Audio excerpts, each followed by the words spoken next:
vamos rememorar e contextualizar um pouco da gênese desse encontro de pedagogos. Há alguns anos, o CELS Ubra, que naquela época era Instituto Luterano de Ensino Superior de Santarém, realizava o encerramento dos estágios supervisionados dos cursos de Letras e Pedagogia, reunindo todos os seus estagiários. A iniciativa se deu por meio dos coordenadores dessas licenciaturas e dos respectivos coordenadores de estágio. Posteriormente, em novembro de 1999, as licenciaturas da UBRA em Santarém realizavam o seu primeiro encontro de egressos. Nos anos seguintes, esses encontros ganharam maior visibilidade quando trouxeram palestrantes ilustres, como o renomado professor Celso Antunes. No ano de 2005, os cursos do CELS Ubra começaram a realizar as suas semanas acadêmicas. Dessa forma, o curso de Pedagogia transformou o encontro de egressos em encontro regional de pedagogos e trouxe esse evento para o mês de maio, com o objetivo de celebrar o dia 20 de maio, Dia do Pedagogo. A promoção do curso de Pedagogia do CELS Ubra é desde sempre dos seus docentes, discentes, estagiários e egressos. Toda essa trajetória confirma a fala do patrono da educação brasileira, Paulo Freire, que disse: onde quer que haja mulheres e homens, há sempre o que fazer, há sempre o que ensinar, há sempre o que aprender. Por isso, parabenizamos todos os egressos, docentes e acadêmicos do curso de Pedagogia do CELS Ubra, que fazem parte dessa história de sucesso. Desde já, agradecemos às intérpretes de Libras, Língua Brasileira de Sinais, Rizomar Moraes e Letícia Lobato, que estão contribuindo ricamente com o nosso encontro. Aproveitem a noite de construção e reconstrução de conhecimentos. Registrem esse momento e nos marquem nas redes sociais. Usem a hashtag Pedagogia CELS Ubra 31 anos e hashtag Reencontro de Pedagogos e Pedagogas, tudo junto. Aproveitamos também para convidar todos os participantes. Aproveitamos para convidar a todos a participarem do minicurso de Consciência Fonológica na Educação Infantil e Alfabetização nos dias 22 e 29 de maio, às 19 horas, com a professora mestra Paula Guimarães. O público-alvo são professores da educação infantil, professores, alfabetizadores, acadêmicos de pedagogia e pais interessados. O minicurso será com aulas ao vivo pelo Google Meet e cheias de prática e contará com um investimento de R$ 50 e certificação de 10 horas. Não perca esta oportunidade. Interessados podem entrar em contato pelo WhatsApp 93 991 58 5804. Vamos agora para o momento mais esperado da noite.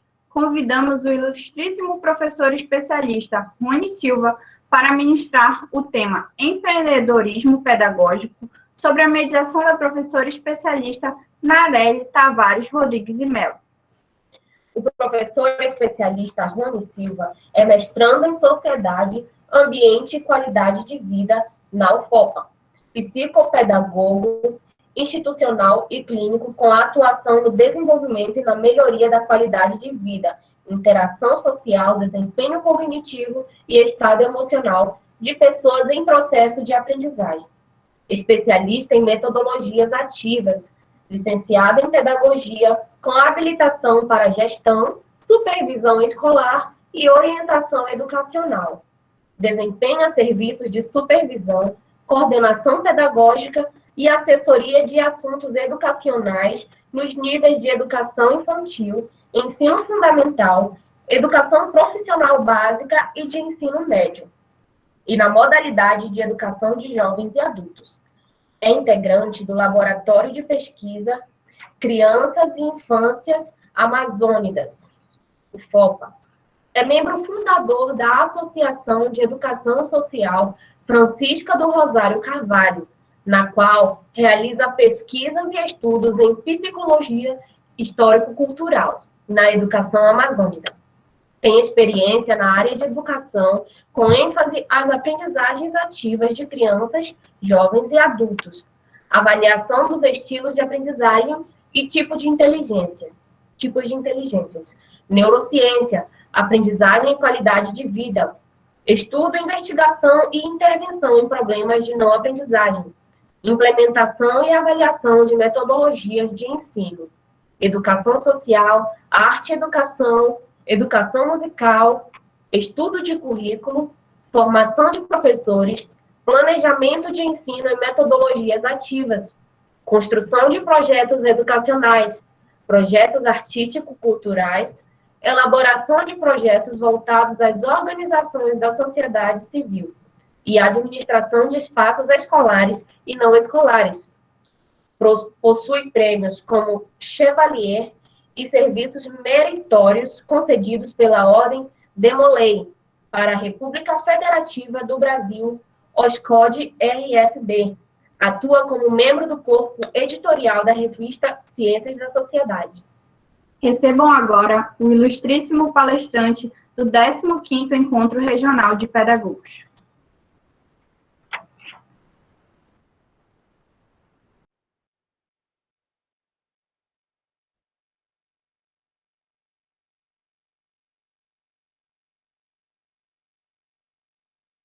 Eu falando e o microfone desligado, né? Oi, gente, boa noite, tudo bem? Todos conseguem me ouvir? Se vocês puderem confirmar. Boa noite. Senhora Narel, começa, eu espero pela sua fala ou não? Tudo bem? Então, pode começar. Tá, tudo bem. Então, gente, obrigado mais uma vez, professora Narel. Eu vi também aqui a professora Naide, vi outros colegas também. Muito obrigado, viu, pelo convite. É um carinho muito grande, sobretudo porque mexe, dá aquela saudade das correrias, dos estresses que nós passávamos para organizar esse encontro. E agora a gente tem que se reinventar, fazer de uma forma bem legal, se encontrar de forma virtual, né? Então, eu agradeço desde já. É muito bom retornar a casa, né, na qual contribuiu muito para a nossa formação. Sou muito grato a tudo que aprendi, a todas as experiências, a todas as trocas que tive, né, nesse contexto. Gente, esse momento, eu não costumo dizer que é uma palestra, né, embora tenha esse caráter. Eu gosto muito de bater papo, de conversar, de ouvir, até porque como a gente está envolvido nesse processo de interação virtual, a gente acaba ficando solitário de certa forma, né? Acaba falando sozinho a maior parte do tempo.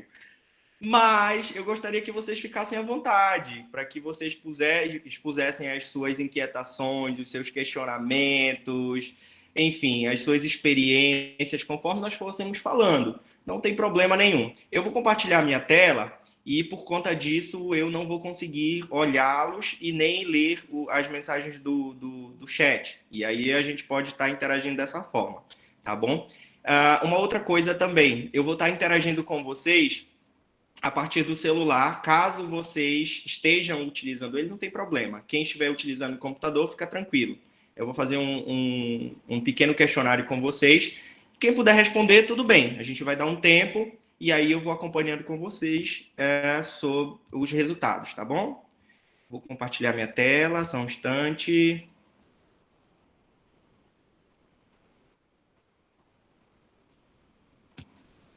Gostaria que vocês me confirmassem assim que aparecer, tudo bem? Sim, está aparecendo Lembrando que eu não estou vendo vocês precisam me responder por voz mesmo. Está aparecendo. Perfeito, tudo bem então. Gente, essa é uma temática muito interessante, né? Até porque é um desafio para nós no momento atual, né? Na verdade, é uma demanda que já se discute desde a época que cada um de nós foi saindo da universidade. O que fazer? Né? Somos movidos por esse tipo de pergunta e, como é uma pergunta, precisa de uma resposta. E a gente vive em busca disso. Algumas pessoas levam a maior parte do tempo para respondê-la, outros já conseguem uma solução muito prática para esse tipo de questionamento.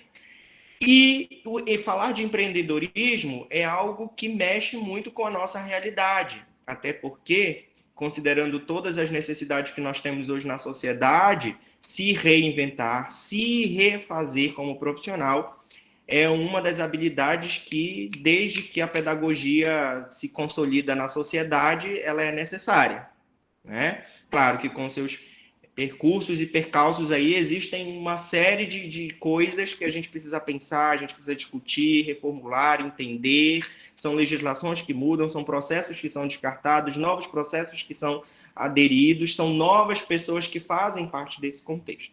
Mas, antes de nós entrarmos especificamente nesse ponto, eu gostaria que vocês respondessem para mim esse QR Code, tá? Ele é um teste de perfil empreendedor. Eu compilei esse material, ele foi apoiado pelo CNPq para que fizéssemos uma pesquisa sobre os tipos e os perfis de empreendedores que existiam no Brasil. Eu detalhei, né, de forma bem prática, resumi, coloquei alguns aspectos fundamentais para esse momento, mas ele é mais extenso. Se alguém tiver interesse, a gente pode conversar depois, eu posso estar disponibilizando normalmente para que vocês façam essa autoavaliação, certo? Então, vocês podem fazer a leitura desse código. Vou dar um tempinho, tudo bem? Uns 2 minutinhos, acho que é muito. 1 minutinho para vocês fazerem a leitura dele, e aí eu vou lá para a página do resultado, porque a gente vai acompanhar virtualmente os dados que vocês vão apresentando, tá? Quem não conseguir fazer, pode ficar à vontade. Pode falar, professora. Eu coloquei o link aí no chat, tá bom? O link do teu formulário. Pronto. Se Tá. vocês saírem da sala, não esqueçam de voltar, tá? Eu vou dar 2 minutinhos, considerando o tempo para que vocês a respondam, tá? Ele é muito curto e bem prático.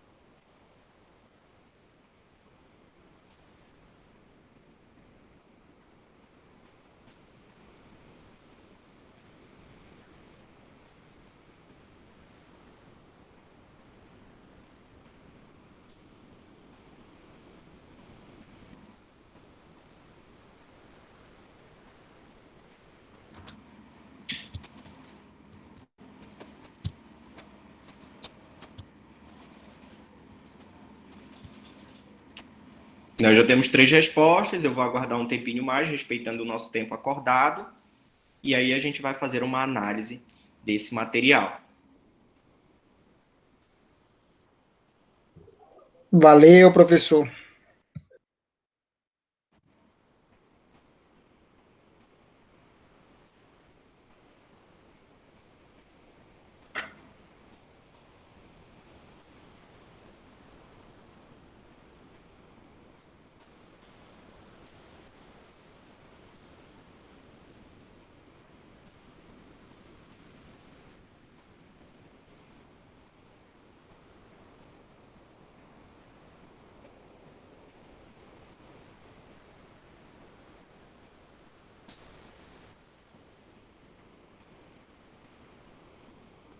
Ok?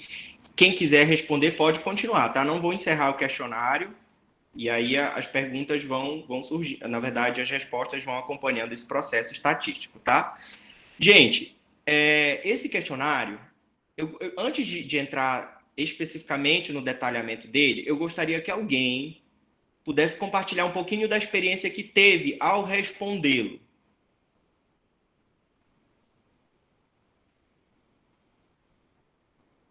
Alguém pode ligar o microfone aí, falar um pouquinho comigo?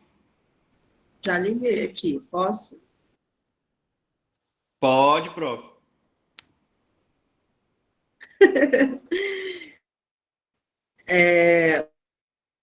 Bom, o que eu posso dizer é uma pessoa muito muito no 5, sabe? E eu estou preocupada. Eu estou preocupada porque, às vezes, a gente leva no extremo, né? Tudo que a gente se dedica, né? Mas o que me chamou a atenção foi uma questão aqui que não tem medo de falhar, e essa eu coloquei no 1, porque eu tenho muito medo de falhar. E eu acho que essa foi aqui eu usei um sem medo de ser feliz, sabe? Porque não sei explicar, eu acho que não chega a ser um medo de falhar, mas um medo de que as coisas não saiam da melhor maneira possível, né? E isso pode ter um resultado ruim no final e tudo mais, porque a gente sempre tenta pensar em todos os passos, né? Para dar certo. Se não der certo, a gente, claro, tem medo de falhar, né? Tem medo que as coisas não saiam da maneira correta, mas eu acho que esse é o que mais me chamou a atenção aqui. Os demais, eles oscilam no 3, 4, 5, mas é isso, eu acho que sou uma pessoa muito no extremo do 5, mas ao mesmo tempo eu tenho esse receio, sabe? Pelo menos foi isso que eu percebi aqui. Justamente, obrigado, professora. Alguém mais gostaria de comentar? Mais um colega? Oi, sou eu, Oi. Aline. Oi, Aline, pode comentar. Prazer, Rony, te rever mais uma vez. Prazer também, Aline. Olha, eu vi a minha vida no estágio aí, já passei por várias situações, mas a questão da proatividade e foi um ponto também que me marcou, que no estágio nós temos a fase de observação, eu não consigo fazer só observação, eu preciso fazer alguma coisa, eu preciso perguntar se alguém está precisando de ajuda. Então, eu acho que é um pouco da proatividade aí nesse momento, né? Já é como se eu tivesse o tempo todo pronta para fazer algo e me dispondo a ajudar. E outra parte que a professora, inclusive, falou, também essa questão, eu tenho medo, muito medo de falhar, e isso me leva a quase que me sacrificar, fazer de tudo para me jogar mesmo naquele projeto para ver se dá certo. E não pode ser assim, né? Eu não posso me doar tanto a ponto de perder o sono, como eu vinha perdendo o sono esses dias. Mas é isso. Obrigada. Justamente. Mas, no geral, a tua experiência foi, em média, enfim, acima de 3, 4, 5 ou foi abaixo de 3? A maior parte das respostas que tu deste. Aline? Só um minutinho, deixa eu olhar aqui.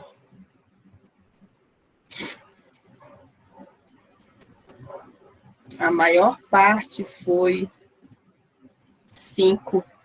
Ótimo, tudo bem. Gente, nós somos postos diariamente, na verdade, nós somos confrontados diariamente com essas demandas. É se perguntar, é se questionar, é uma autoavaliação, de fato. A gente consegue, por exemplo, lá na disciplina da professora Narel, na disciplina da professora Naide, colocar um 4, um 5, porque é ótimo, é excelente, né? Mas, afinal, realmente faz sentido? É uma pergunta que a gente tem que se fazer. Essa escala, ela tem como média 3. É interessante que, claro que alguns pontos vão oscilar, obviamente. Mas numa visão empreendedorística, o que a gente tem que entender? Que quanto menor, menos significado isso tem para a gente. Menor que a média é perigo. Ou seja, a gente precisa atentar-se e se desafiar, né? Não se limitar. Porque quem costuma ter limite é só a sua operadora Vivo para cortar os seus bônus, né? Mas a gente precisa estar acima dessa média, oscilar sempre em cima dessa média. E aí, fazendo uma análise estatística bem rápida para vocês, do perfil geral, nós temos os seguintes dados. Eu tenho alguns âmbitos aqui, eu não sei se vocês estão conseguindo vê-los com bastante clareza, mas nós temos aí comprometimento e determinação e algumas perguntas que foram feitas nesse ponto e que elas estão diretamente ligadas a isso. E 14, ou seja, 51,9% de vocês têm essa habilidade bem destacada, né? Na verdade, alguém aqui alguém entrou, respondeu agora, né? 28, ok, diminuiu a porcentagem, foi para 50%. Ou seja, mais da metade de vocês tem habilidades para proatividade, para tomadas de decisão, a questão da resistência e da obstinação. Aí todo mundo aqui tremeu na base. Imagina só se fosse pontuação, professora Narel. Todo mundo ia estar lá no 5, né? Mas assim, isso é legal, porque você está sendo sincero. 10% desse público ficou ali entre 1 e 2, abaixo da média, né? Se nós somarmos os dois, dá 20% desse total. E os demais estão da média para cima, né? Disciplina e dedicação. No caso, a maioria está acima da média. Persistência em resolver problemas, que bom, olha, legal. Isso daqui é uma visão, é um dos requisitos para empreender. É persistir para resolver os problemas. E aí isso responde muito uma colocação que a professora Narel colocou, que é o medo de não conseguir. E quando a gente tem esse medo, é ocasionado por um sentimento. A gente já tem uma experiência aí que não é legal. E a gente geralmente traz essa experiência da escola. Porque geralmente eu não me dei bem na prova e por conta disso eu tenho medo de errar de novo, né? Ficou marcada essa experiência na nossa cabecinha. Mas a maior parte de vocês está acima da média, né? Que no caso persistência, a capacidade de resiliência, né? Que a gente costuma dizer. Disposição ao sacrifício para atingir metas, ótimo. Quando você vai falar em empreender, você não pode pensar em dormir, certo? É uma questão, claro, que você precisa ter a sua saúde em primeiro lugar, mas você tem que também entender que há esforços que podem ser compensados, né? Então, a gente precisa ter muito cuidado entre um lado mais humanizado e um lado mais empreendedor. A gente tem que ter essa visão bem descrita, né? Bem separada, para que as coisas elas não se misturem. Claro que você não vai deixar de ter responsabilidade sobre sua saúde, obviamente. Imersão nas atividades que desenvolve, ok, acima da média. O segundo ponto, que é obsessão pelas oportunidades. E quando a gente fala de obsessão no sentido de persegui-las, né? Não é aquela obsessão mesmo no sentido de querer fazer e fazer. A gente não pode desistir. Então, a maior parte de vocês acima da média. Aí todo mundo... Aí aqui ocorreu uma grande maré, né? É dirigido pelo mercado. No caso, eu não sei se todo mundo entendeu esse questionamento, né? Ou seja, se você acompanha o que o mercado está dizendo, mas todo mundo a maior parte ficou em cima do muro, né? Não soube dizer. Lança um Samsung que dobra ao meio para você ver que rápido todo mundo vai querer esse Samsung. Obsessão em criar valor e satisfazer aos clientes, sempre. Isso é uma necessidade constante e que legal que está todo mundo acima da média. Criatividade e autoconfiança, habilidade de adaptação. Perfeito. Não convencional, cabeça aberta. Gente, olha que legal. Paulo Freire aqui nessa condição ficou felicíssimo. Todo mundo pensando fora da caixinha. E eu até hoje tentando resolver aquele problema da professora Marilza que ela fazia no quadro, onde você tinha que... Enfim, era uma coisa simples de passar o X fora da caixinha e que eu nunca acertava. Não se conforma com o estado das coisas, está tudo bem, se tem, se não tem, não tem. Essas duas pessoas aqui, esses 6%, tem que mudar esse pensamento. Não pode se conformar de forma alguma. Enfim, de modo geral, a maior parte dos quesitos, como vocês podem ver, apontam para que vocês tenham um perfil empreendedor. Mas será que vocês estão conseguindo pôr isso em prática? É a grande pergunta que eu faço para vocês. É a grande pergunta, é o grande viés que vai conduzir a gente na discussão de hoje. E aí, como eu disse, fiquem à vontade para comentar, para falar, para contribuir, né? Então, assim, para que nós entremos na compreensão dessa temática de empreendedorismo pedagógico, empreendedorismo educacional ou na educação, a gente precisa primeiro entender o que é o empreendedorismo. E aí eu destaquei para vocês 5 pontos importantes, dos quais eles têm tudo a ver com o que nós fazemos. Pedagogices, né? Então, ela é uma capacidade humana para identificar problemas e oportunidades.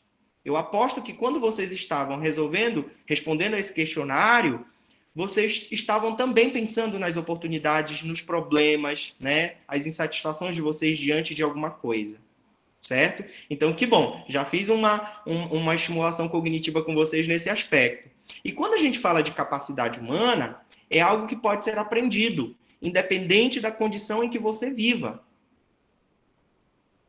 Independente de como você esteja no momento, é uma capacidade que pode ser aprendida, certo? Não é algo que você nasce com ela. Você tem que aprender, você tem que exercitar, né? E tem que ter esse olhar minucioso para identificar os problemas. Então, esse é o primeiro ponto para a definição de empreendedorismo. O segundo ponto, ele vai falar sobre uma ideia de desenvolver, investir, criar, renovar, propor soluções, não para você. Tá? O objetivo do empreender não é ter money no bolso. É ter saúde, claro, né? Mas money no bolso, não. É para satisfazer uma demanda social. Sai do teu eixo, do teu ambiente, e passa para um grupo maior. O dinheiro, o sucesso, isso vem depois, é o resultado. Se foi positivo ou não, primeiro você tem que se preocupar com as soluções que isso vai propor à sociedade. E aí a gente tem uma demanda gigante de empreendedorismo. Empreendedorismo pessoal, empreendedorismo social, empreendedorismo empresarial, propriamente dito, né? Parece meio redundante, mas faz sentido. Tá? Então é necessário que nós desenvolvamos, que nós investamos, que nós inovemos de todas as formas possíveis para que nós cheguemos a um ponto determinante. Eu gostaria que vocês fizessem uma linkagem bem básica, conforme a gente vai fazendo a leitura dessas tirinhas, a sua prática pedagógica, a sua praxis pedagógica. Né? Então você precisa pensar como que você está agindo diante da sociedade, como que você está se portando enquanto pedagogo, exercitando seu papel profissional nesse contexto. E aí a gente vem para um segundo ponto, que é aproveitar as oportunidades em diversas circunstâncias. E aqui não tem tempo bom e não tem tempo ruim. Você precisa aproveitar. Um exemplo muito prático dessa colocação é a pandemia. Infelizmente, tivemos aí vários problemas em relação à pandemia, mas para muitos profissionais, e isso é nítido, em Santarém isso tá muito fácil de se perceber, né? O aproveitamento das oportunidades. Os pais começaram a entender que não estão dando conta de casa, do trabalho e das crianças. Então, a gente precisa encontrar uma solução para esse problema. E aí alguns profissionais começaram a quê? Produzir materiais pedagógicos, começaram a pensar em estratégias diferenciadas de acompanhamento dessas crianças. Né? Isso é só um ponto. Tem um segundo ponto também, que a gente que está na área clínica sabe bem como é que funciona, é a necessidade do acompanhamento de crianças com desenvolvimento atípico. Né? Crianças autistas em Santarém, só para que vocês saibam, nós não temos acompanhantes terapeutas. Né? Existe uma regra básica no qual a gente precisa ter a generalização desses trabalhos que a gente faz na clínica em casa. Precisa fazer na clínica, precisa fazer em casa. Como a gente não tem tempo de acompanhar isso em casa, porque tem outras demandas, nós precisamos fazer a extensão desse trabalho. E aí onde que entra? O empreendedorismo, fazendo coisas diferentes. Né? Então, possibilidades de se reinventar. E aí, nesse mesmo contexto, a gente cria também as networks. O que são isso? São redes, né, que vão validar o seu projeto, que vão dizer se o seu plano, ele de fato é eficaz e se ele é bom. De uma forma bem popular, é o famoso boca a boca. Né? Deu certo, é bom, tá todo mundo falando, tá na boca do povo, né? Tá em bocas de Matildes, como diz o ditado, né? Mas, se ele for ruim, também vai ser a mesma coisa. Então, você precisa criar essas networks com uma série de profissionais, com outros colegas profissionais. A gente tem que começar a quebrar aquele paradigma de que nós somos concorrentes. Na verdade, tem demanda para todo mundo. Poucas pessoas estão aproveitando as oportunidades. Isso é fato. Porque a pedagogia mais do que nunca, se mostrou necessária nos últimos tempos. Nosso medo, antes da pandemia, era: vamos ser substituídos por máquinas? As escolas vão deixar de ter o seu ambiente específico? Aí veio a pandemia e nos ensinou, né? Olha, beleza, mudou o ambiente de aprendizagem. Ou é virtual ou é domiciliar. Mas o profissional ele precisa estar lá. Porque se ele não tiver esse olhar detalhado, minucioso, esse olhar criterioso, o trabalho não vai ser bem desenvolvido. Então, a gente precisa criar essas networks e formar essa grande rede de apoio. Um dado importante, que inclusive foi em um outro momento, em uma roda de conversa que tive com amigos e com outros colegas também de outras áreas, é que vocês já perceberam que pedagogos são muitos no Brasil. Existem muitos pedagogos, mas nós não temos um conselho que defenda os nossos interesses, que levante a bandeira das nossas ideias, do que nós pensamos, do que nós queremos, que interfira diretamente nas decisões. O piso salarial do professor é lá embaixo, é piso de fato, né? Meio redundante que eu falo, mas faz sentido. É lá embaixo. Por quê? A gente não tem essa network formada, a gente não tem essa network consolidada. E a gente precisa disso para começar a pensar fora da caixinha, para começar a empreender, inclusive. E aí a gente entra no quinto ponto, que é a capacidade de se reinventar. Te reinventa, pedagogo, te reinventa, pedagoga. A noção de reciclagem, a noção de sustentabilidade, ela não é só para as causas ambientais, elas são para as causas humanas também. Suponhamos que a professora Geraldina está há 40 anos trabalhando nos anos iniciais, alfabetizando crianças, e claro que ela não vai se aposentar, né, com a nova legislação, então ela vai ter que se reinventar. Ela trabalha o método dela de alfabetização das crianças bem atrasado, sendo que as crianças hoje elas estão com demandas maiores, são mais imediatistas, são mais impulsivas, elas necessitam de outros estímulos que não mais aqueles de 40 anos atrás. Se ela não se reinventa, ela não vai empreender. Ela vai ficar para trás. O trabalho dela meio que vai estar perdido, né? Então é muito necessário que nós pensemos nesses 5 pontos. A capacidade humana. Quer empreender? Pensa que é uma capacidade humana. Então tu tem que aprender. Sacode a poeira do teu banco e vai estudar no sentido de pensar, encontrar soluções, pensar nos problemas, identificar para tu conseguires fazer algo que vá te ajudar nesse sentido. Desenvolver, criar, investir, inovar, pensando na demanda social. Estamos em um período pandêmico e esperar a pandemia acabar para você procurar um trabalho vai ser bem difícil. Até porque as escolas aí estão abarrotadas de professores. Então a gente precisa se reinventar. Mercado tem, possibilidades tem. Mas o que você tem de diferencial para oferecer à sociedade que contrata o teu serviço? Aproveitar as oportunidades em diversas circunstâncias. E quando eu falo isso daqui, eu já puxo um gancho para a nossa área, que é a habilidade humana que nós temos de plasticidade cerebral, de se adaptar a tudo que é contexto, a tudo que é situação. Então, a gente precisa fazer essa ideia de se adaptar. Não deu certo? Tenta de novo. Pegou um não? Tenta de novo. Corre atrás. Você não pode desistir. Lembre-se, você tem que estar acima daquela média de 3 pontos naquelas escalas de 1 a 5. Se você ficar abaixo da média, você vai ser como a professora que alfabetiza há 40 anos e não tem perspectiva de futuro, né? E não se esqueçam, validem os projetos de vocês. Façam as benditas fofocas.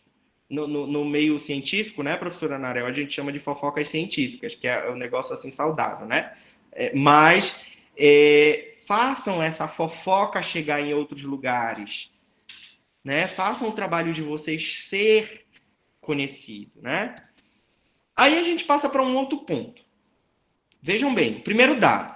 Lembrando que dado antes da pandemia, que foi organizado, foi uma avaliação estatística com muito peso na área de empreendedorismo, mais especificamente norte-americano, né? Mas que eles fizeram esse trabalho com vários outros países, e aí eles apontaram que nós, brasileiros, apresentávamos, corrigindo a minha fala, uma taxa de 38% de empreendedorismo no Brasil.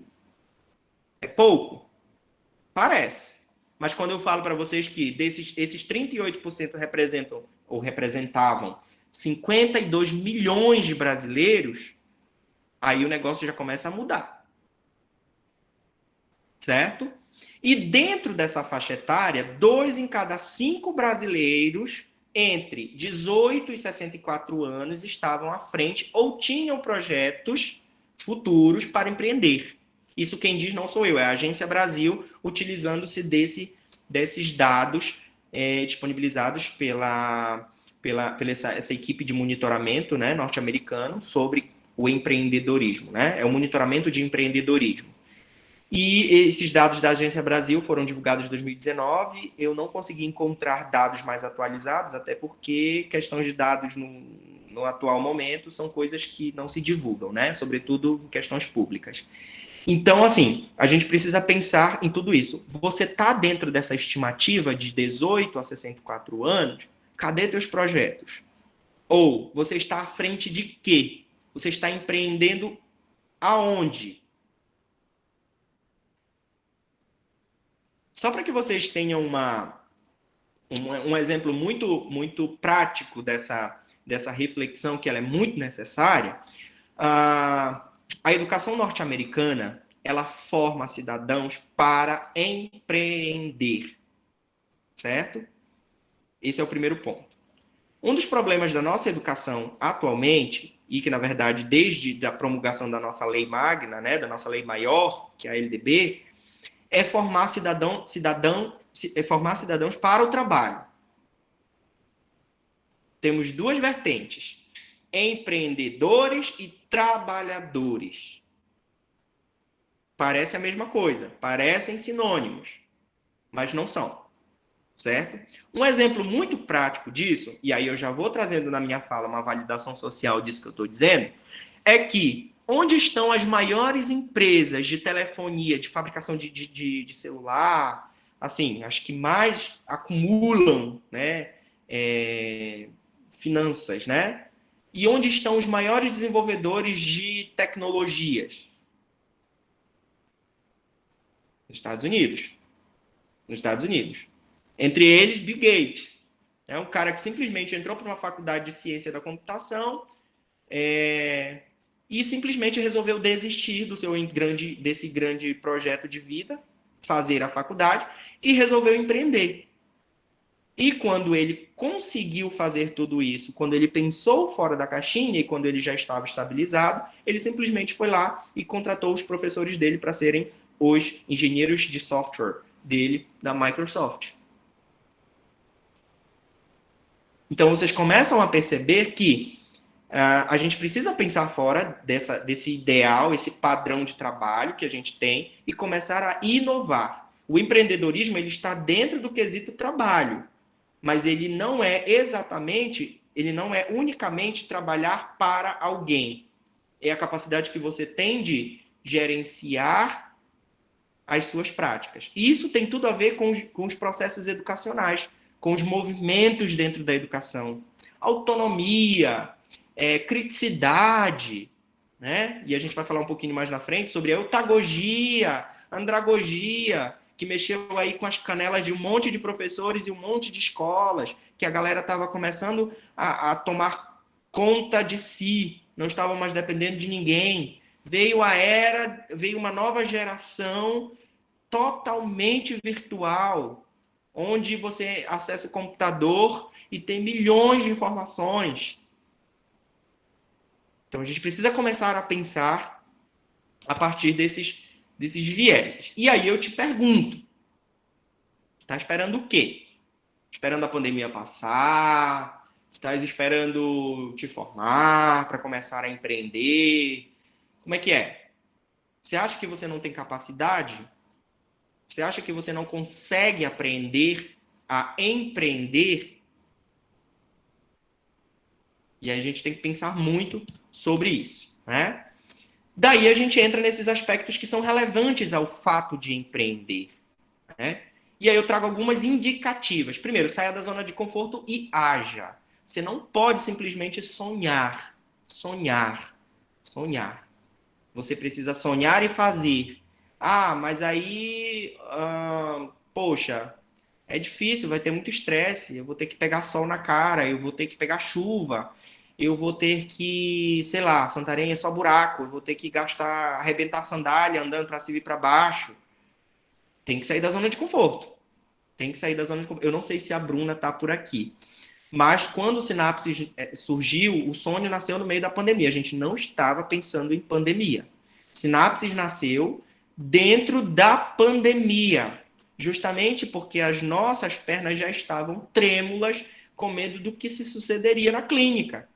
Então, o que a gente precisa fazer para realizar esses nossos sonhos que eram comuns? Então, nós sentamos, batemos cabeça, reuniões virtuais à torta e à direita, não tinha tempo, né? A Bruna que trabalha com coordenação pedagógica em escola de educação infantil, saía da reunião da instituição, vinha para a reunião com o Rony, para a gente bater cabeça, para pensar o projeto Sinapses e para ver o que nós faríamos dentro desse contexto. Então, saia da zona de conforto. Saia e haja. É preciso agir. Tá? E isso daqui não é uma fala de autoajuda, não, tá? É uns bofetes mesmo para a gente começar a acordar e começar a se reinventar, certo? E aí o que acontece? Depois pense em novas ideias e mude padrões antigos. Esperar ser contratado pela prefeitura, esperar um concurso público, que parece que o negócio está difícil, esperar um chamamento público para que você vá para uma escola, não espera. Se surgir a oportunidade, que legal, muito bom, parabéns, vá em frente. Mas não deixe esse sonho morrer. Então, mude esses padrões. Mude. Você é muito necessário para a sociedade. Isso está comprovado. Isso quem está falando não é porque eu estou falando não estou falando da pedagogia, não estou falando não só da pedagogia, mas também eu estou falando como alguém que já experimentou essa experiência. Portanto, mude esses padrões, certo? Busque soluções práticas, certo? E a sociedade, ela vai estar dependendo constantemente desse profissional. Senão ela teria morrido lá na época do Comênios. Então, passou por Platão, veio Comênios, mudou toda a didática, e aí a professora Isabel, se estiver por aí, né, professora? Mudou todos esses padrões, muita coisa permaneceu até o início do século XX, e outras coisas vêm se renovando. Daí vem a pandemia e diz assim, pera lá, vocês não querem colocar tecnologias na educação? Pois a gente vai propor para que aconteça, nem que seja na marra. E daí a capacidade de você se reinventar, diante de qualquer que sejam as circunstâncias. Tá bom? A indicativa 3 é conheça as necessidades do seu público. Você precisa saber as dores. Você precisa saber o que eles gostam.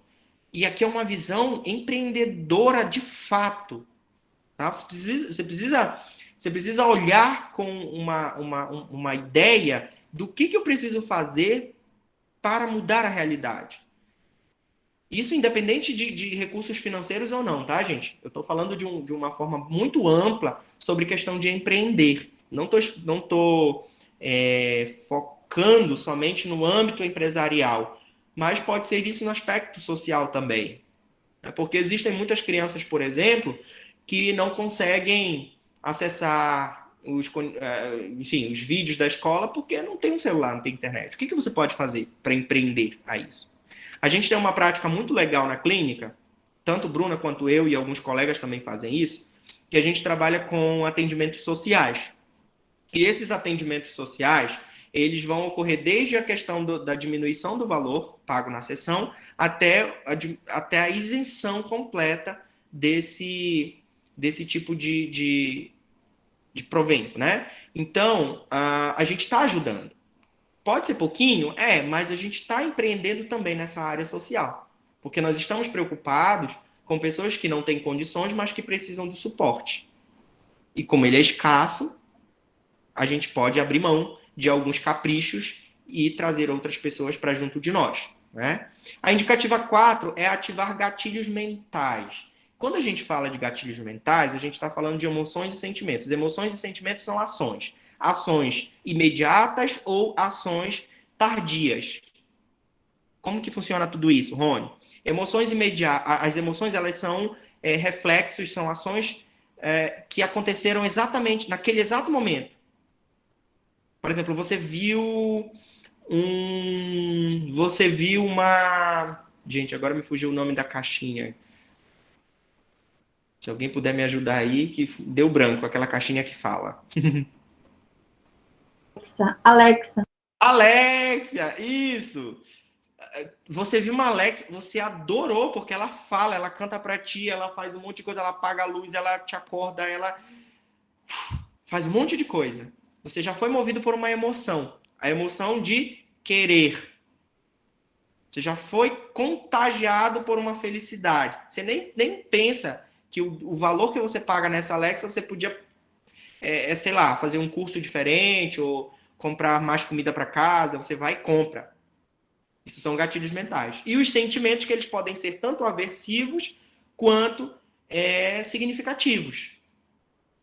Por exemplo, você tem medo de errar, e esse medo ele vem por que motivo? Por um sentimento que você já experimentou, uma emoção que você já experimentou e que se tornou um sentimento. Então, dentro da prática empreendedora, você precisa pensar nisso. Emoções e sentimentos. Qual a necessidade do meu paizinho, da mãezinha, nesse momento? Tava todo mundo se descabelando em casa. Tá precisando de um suporte. Ótimo. Não posso ir na casa? Beleza. Vamos fazer uma assessoria pedagógica virtual. Mãezinha, tu vai sentar ali uns 5 minutinhos com a tua criança e eu vou te orientando o que tu tens que fazer. Isso vai gerar fundos para ti. Então, enxerga essa necessidade, ativa esses gatilhos mentais e valida socialmente o teu trabalho, torna-o acessível, divulga, promove o teu trabalho. Se você não tem testemunha do que você faz, fica só para você. E talvez, no máximo, para a pessoa que te viu ali e pronto. É necessário que você amplie, que você construa essa network e divulgue. Marca a galera lá. Marca a hashtag Pedagogia Celzubra. Isso é marketing, estratégia de marketing. E a gente precisa trazer isso dentro de uma prática empreendedora, enquanto profissionais que estão dispostos e são necessários. Não estão ultrapassados. Certo? Então a gente faz toda essa viagem, compila todas essas informações e começa a empreender de fato. Daí a gente entra na ideia do empreendedorismo da pedagogia. Eu compilei basicamente algumas concepções de pedagogia, que são coisas que têm tudo a ver com empreender. Pedagogo já é empreendedor. A própria universidade, ela te promove para isso. Sabe quando a professora Narel, a professora Naide e os demais outros professores também te colocam loucos para tu organizares um evento, para tu fazeres alguma coisa? Eles estão incentivando o teu empreendedorismo. Tu tens que aproveitar as oportunidades. Tu já vai exercitando práticas que são fundamentais e que vão te dar subsídios lá na tua prática profissional. Certo? Então, dentro de um contexto geral, pedagogices ou fazer essa pedagogia acontecer, o que compete a nós? Organizar e gerenciar o processo educacional. Organização, gerenciamento podem ser alicerçadas à prática empreendedora. Desenvolver projetos, metodologias e sistemas de educação. Você não vai inventar a roda. Você não vai inventar um novo método para alfabetizar as crianças. Você vai construí-lo de forma diferenciada e que talvez ela ainda não tenha sido pensada. É um método, uma ideia que alguém pensou, estruturou e que agora está dando certo. Um exemplo que eu vou dar para vocês dentro dessa, trazendo de novo para a minha prática profissional, nós tínhamos muita dificuldade para trabalhar com transdisciplinaridade. de fato, era uma utopia para todo mundo, né? E a gente começou a fazer um trabalho assim, começou a encher o saco de um monte de colegas profissionais. Ah, vocês têm que trabalhar junto, a gente tem que pensar junto. E aí nós desenvolvemos uma ideia muito bacana que já ganhou o Brasil, porque os nossos relatórios já viajaram muito por aí com essas ideias legais. Nós simplesmente nós aproveitamos um instrumento de rastreio para o transtorno do espectro autista, e dentro desse rastreio nós inovamos, nós criamos uma metodologia de avaliação onde nós conseguíamos representar estatisticamente os possíveis prejuízos, as áreas de prejuízo das crianças. E que uniu a área de todo mundo, uniu a área da pedagogia, porque a gente tem um apoio pedagógico, uniu a área da psicopedagogia, da psicologia, da fonoaudiologia, da terapia ocupacional, e todo mundo começou a utilizar esse protocolo. Ou seja, a gente conseguiu fazer uma ideia tão bacana que quando os pais veem, os olhos brilham. Os olhos brilham. Então, nós inovamos, nós não esperamos, nós não nos conformamos com aquilo que nós aprendemos lá na academia. Nós mudamos o que já existia e criamos uma estratégia que super deu certo. Tá? Então, é preciso desenvolver esses projetos. E aí, aqui, quando eu falo de projetos, eu só lembro da professora Isabel. Você precisa ter tesão para fazer projeto. Se tu não gosta, começa a querer gostar. Porque para empreender é pré-requisito. Cria, gente, tem tanta coisa bacana. Nossa, a professora Naide te dá um universo de possibilidades de criação. As aulas de arte e educação, que eu apanhava muito, porque eu não tinha paciência, mas aprendi, isso foi suficiente para que eu inovasse os meus recursos, para que eu inovasse a minha prática, para que a minha prática fosse diferenciada. Portanto, inove-se, ok? E aperfeiçoamento contínuo de pessoas e negócios. É o pedagogo que cuida disso, gente. É a gente que consegue perceber o que o cidadão é capaz de fazer, descoberta de potenciais. O médico começa a se descobrir dentro do contexto da escola. O professor, o advogado, os outros profissionais se descobrem dentro do ambiente da escola. Então você tem uma capacidade persuasiva muito grande. E aí a gente precisa entender, tá? Existe uma diferença entre persuasão e manipulação. São duas coisas distintas, tá? Manipular é a prática antiética, onde você vai induzir que a pessoa faça. A persuasão, você vai convencer aquilo que a pessoa acredita de que aquilo é de fato bom ou ruim. Então, essa capacidade a gente já tem, a gente já aprende na universidade. Coloca isso em prática para fazer empreendedorismo pedagógico, que tu vai ver o sucesso que tu vais fazer. Tá? E orientar o processo de aprendizagem. Educação não importa, seja ela em ambiente virtual, síncrona, assíncrona, seja ela à distância, seja ela presencial, ela vai precisar do profissional pedagogo. Ponto, acabou. Não há o que se discutir. O pedagogo não vai ser substituído. Pelo menos é o que a gente tem de comprovação. É um profissional que se faz e se refaz. E está tempos aí. Né? Está há muito tempo aí orientando esse processo de aprendizagem. Em diferentes contextos agora, né? Em diferentes contextos. E aí, tendo todo esse ideal, tendo toda essa base pedagógica, a gente caminha para alicerçar, para ancorar essa percepção dentro de uma ideia empreendedorística. Tá? Que esse é um termo que a gente inventa, tá? Não procurem no dicionário, nem coloquem nos artigos de vocês, porque é uma fala que a gente faz no sentido de tentar motivar, né? É um modismo. E aí a gente precisa investigar as demandas sociais de novo. Há sociedade diferente, há tempos diferentes. E cada vez esses tempos eles são mais curtos. Né? As sociedades, os grupos sociais, eles vão se alterando conforme essa demanda também vai se modificando. E você precisa estar preparado para responder a essas demandas. Empreender é servir. É estar pronto para dizer, eu posso atender a sua necessidade.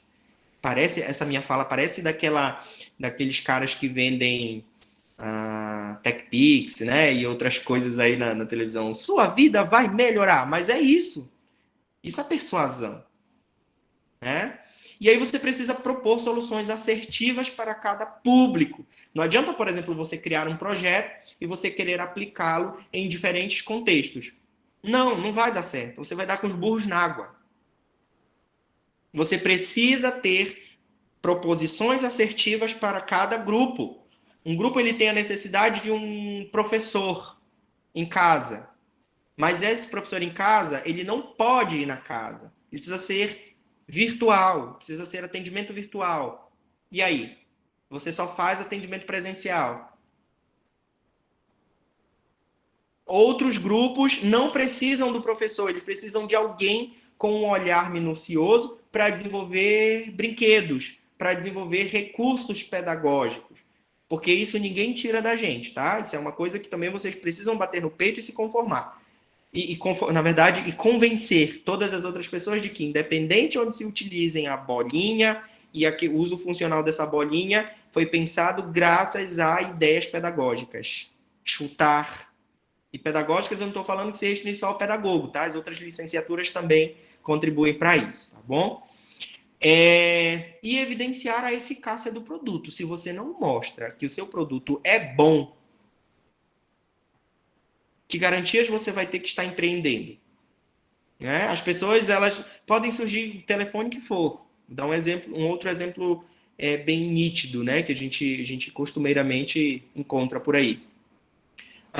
Pode surgir um Samsung, pode surgir um Samsung que dobra, pode surgir um Galaxy, não sei das quantas, um Motorola, enfim. Mas se você tem a oportunidade de comprar um iPhone, um Apple, eu juro que você vai ficar tentado. E quando as pessoas pensaram, e quando os idealizadores da Apple pensaram, eles não quiseram a ideia de que não quero que o meu produto ele seja facilmente conseguido, mas que ele seja objeto de desejo de todas as pessoas, que ele responda às necessidades de todo mundo.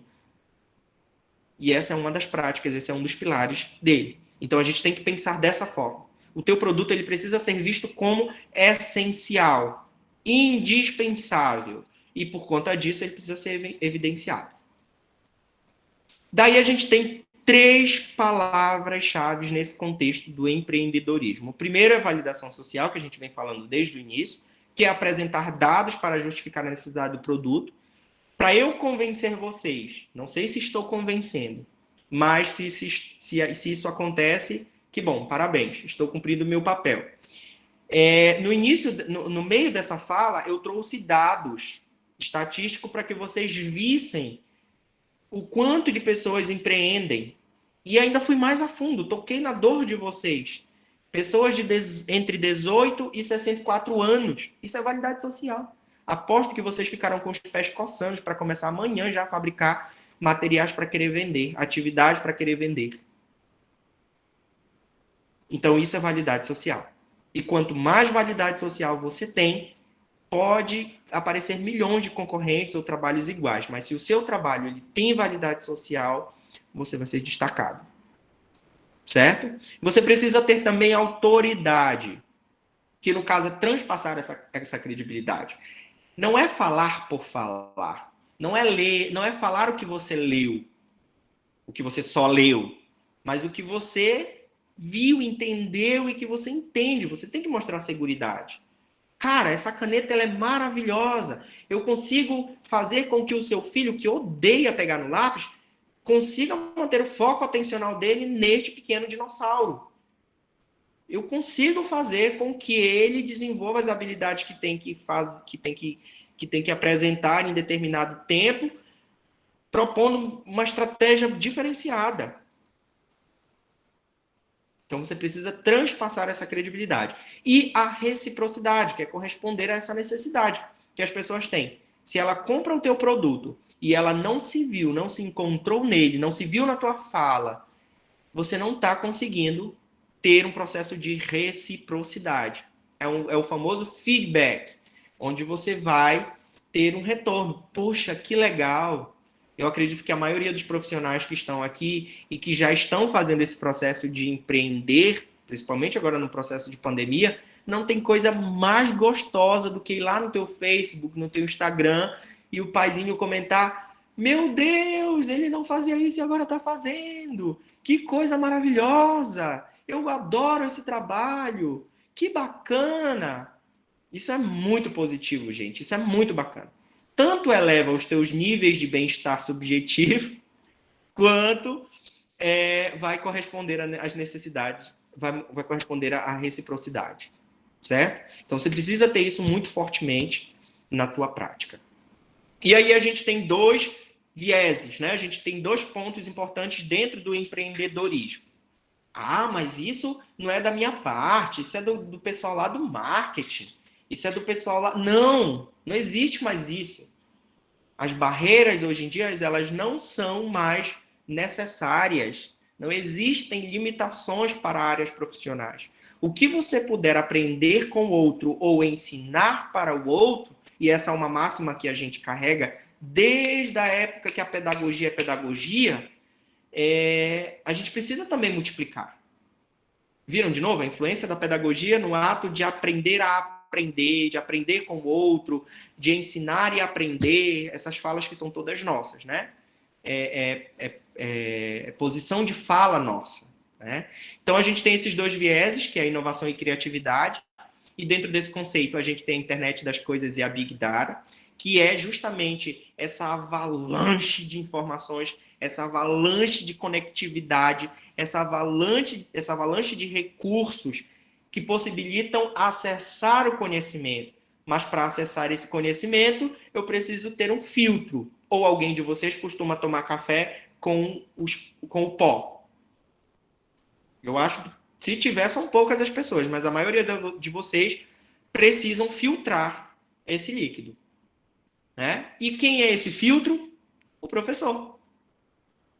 O pedagogo, no nosso caso. O empreendedor pedagógico. Certo? Então você precisa começar a pensar dessa forma. E junto com isso vem outros 2 grandes processos que outrora nos atormentaram e que hoje são parte da nossa prática.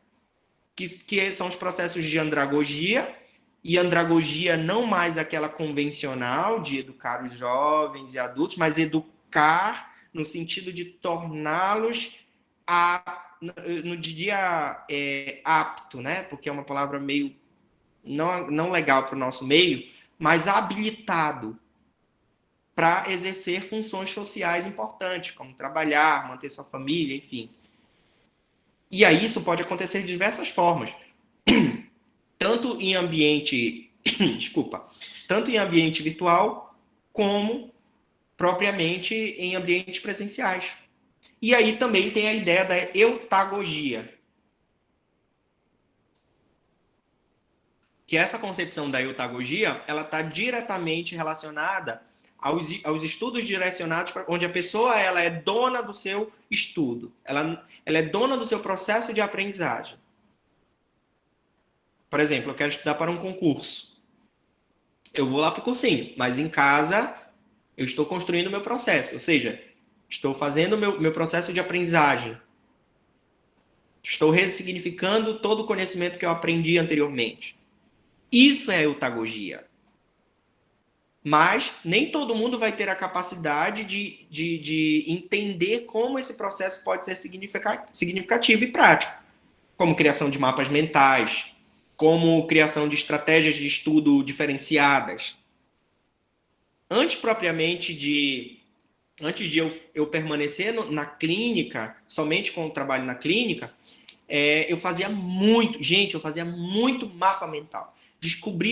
Ficava vasculhando a internet para procurar aplicativos que pudessem construir tudo isso, porque eu tinha várias pessoas que precisavam estudar e elas não gostavam de ler massivamente os textos. Então, elas precisavam de uma forma muito prática para entender o conhecimento, num curto espaço de tempo. E o que eu fazia? Vendia os mapas os mapas mentais e os mapas conceituais.